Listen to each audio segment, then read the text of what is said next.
好啦，咁啊去到呢隻封面，我哋今次由封面講起啦。嗱，咁啊見到而家封面咧就有個女仔啦，咁啊有啲花啦。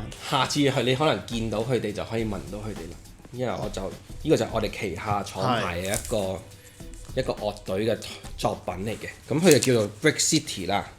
咁就我哋自己出嘅第一隻亞洲出版嘅黑膠嚟嘅，係啦。咁封面可以講少少嘅，佢哋因為我哋就2020年幫佢出嘅，咁就當選為當地2020年黑膠專輯其中一個最靚嘅專輯封面啦。係啦。當選為當地嘅最佳封面啦。當地係指嗱呢隊 band 係嚟自邊度？嚟自菲律賓嘅，係啦。咁呢隊係我自己第一隊單打獨鬥幫佢推出嘅一個黑膠專輯。咁我當時就喺 Bandcamp 上面聽得到呢一隊樂隊嘅。咁我就嗰陣幾中意聽佢哋，就因為有啲 post-hardcore 嘢啊，有啲 spoken words 啊，好有自己嘅 characters 啊。咁佢就因為東南亞味道啊嘛，咁就一聽就知道佢哋係啲唔係平時聽開嗰啲美國啊歐洲嗰啲主流嘅嘢嘅。咁我嗰時聽完喺 Bandcamp 聽完就即刻喺 Facebook 上面揾佢哋啦。因為我嗰時就係用一個個人 account 去揾佢哋。跟住佢哋以為係一個係啦，一個惡作劇啊。跟住，但係一步一步咁樣做落去咧，佢哋都知道認真嘅係啦，相信到咁，佢哋就放手俾我去處理一個咁嘅黑膠出版。好奇一問，點解當時咁有呢個信念要幫呢一隊菲律賓 band 去做呢件事？因為我自己當時候我都啱啱搞都冇諗過要做呢個。跟住要講起做呢部，因為就要講起另一隊樂隊啦。咁佢係一隊意大利樂隊嚟嘅。咁嗰陣我收到一個 email 就問我你有冇興趣一齊玩啊，出個黑膠咁樣嘅。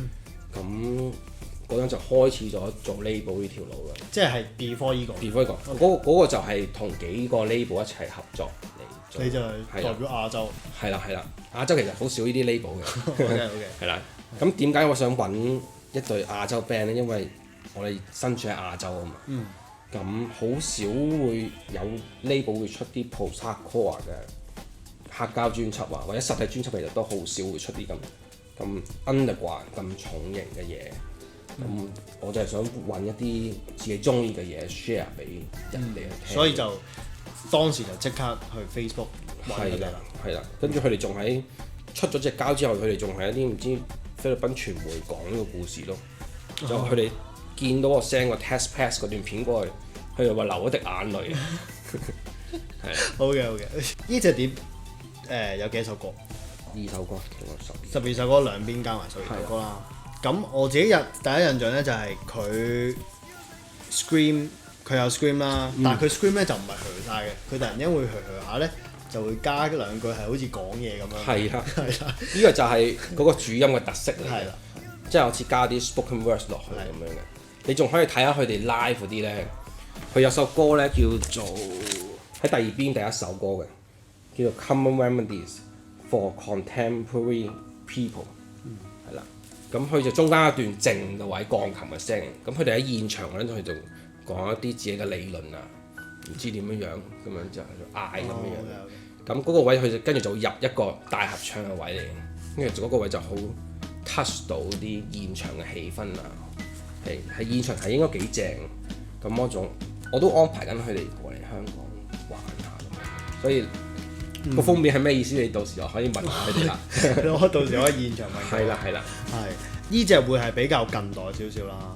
有冇話嗱，同頭先你呢隻前面嗰啲，你覺得分別喺唔同嘅層面上，你覺得有咩唔同？因為我覺得呢隻係有少少係少少分水嶺嘅，我自己覺得。佢哋 production 唔係話真係好靚，但係我覺得其實佢哋自己用盡咗嗰個氣力啊，佢哋都玩咗10年啊嘛。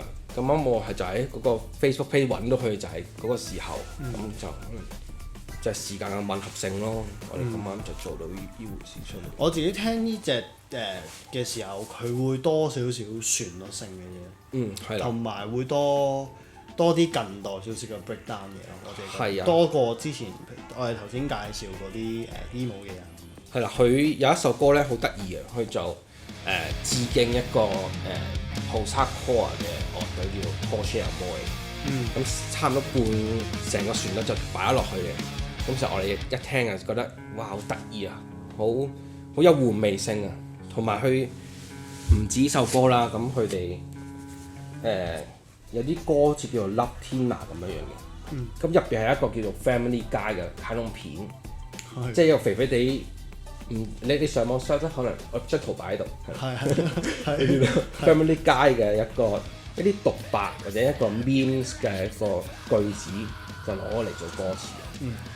咁佢就多啲新嘅嘢，咁佢哋就乜都雜不甩咁擺落去試咯。佢東南亞嚟講都幾出名，幾好聽嘅。第二個問題咧就係你頭先話東南亞嘅市場啦。有冇話其實嗱，可能縱觀而家係港澳台啊、內地啊、泰國啊、台灣啊，sorry 有啦，跟住菲律賓啊，即係你有冇話你自己偏好中意聽邊一個地區嘅 post-hardcore，定還是都係睇佢性質？因為我知道其實 Johnny 嘅鋪頭係有好多外地嘅 distributor 啦，都會去即係嚟到香港都會放低幾隻或放低啲碟俾 Johnny。即係你自己又點睇？譬如淨係講東南亞嘅市場。東南亞嘅市場都對於重型嘅嘢其實都好大嘅。佢哋個 market 真係聽好多重型嘅嘢，可能好多樂隊行唔同 tour， 即係亞洲嘅 tour 都去東南亞嗰啲，都唔去香港啊，唔去台灣嗰啲地方。咁其實佢哋群眾係接受到呢樣嘢嘅。咁都當呢一樣係差唔多主流嚟玩咁樣，即係我哋嘅 indie 啦，咁嘅 level 噶啦，我哋玩到去。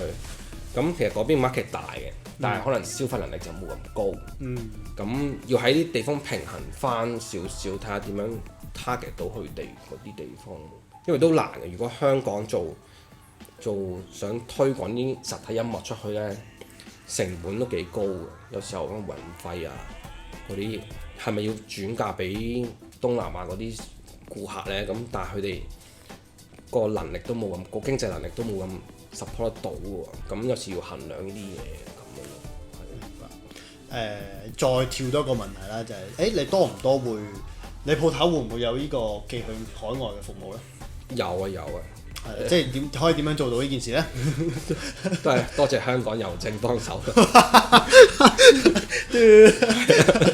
咁因為佢哋都唔係話好貴嘅，如果寄去亞洲地區，咁所以有時候都買本某個金額都可以免費包埋郵俾你啦，咁樣嚟做推廣一啲我自己中意嘅音樂咯。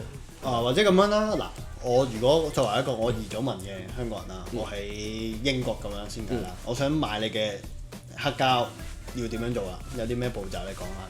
即係譬如我去到你個網站揀咗啦，咁之後要點？之後 check out 揀翻唔同服務，你想要空郵啊，想要平郵，咁都得嘅。但係除咗咁之外，你可能揾下有啲歐洲嘅地方都有我哋廠牌出嘅黑膠賣嘅，係啦。好似意大利咁樣，我哋都有個廠牌幫手處理我哋自己廠牌嗰啲買賣嘅嘢啦。咁因為我哋有時候唔同廠牌會交換一啲碟嘅，即係交換自己出版嘅。咁我就同一啲其實亞洲比較多嘅，可能日本啊、新加坡啊、可能菲律賓嗰啲，我都會有啲交換啲碟嘅。但係如果你話歐洲，可能就去到意大利嗰邊會有一個嘅。咁就我同佢就交換咗自己一啲唔同出版啦。咁呢個就係我哋 DIY 啲 label 有時會玩嘅嘢咯。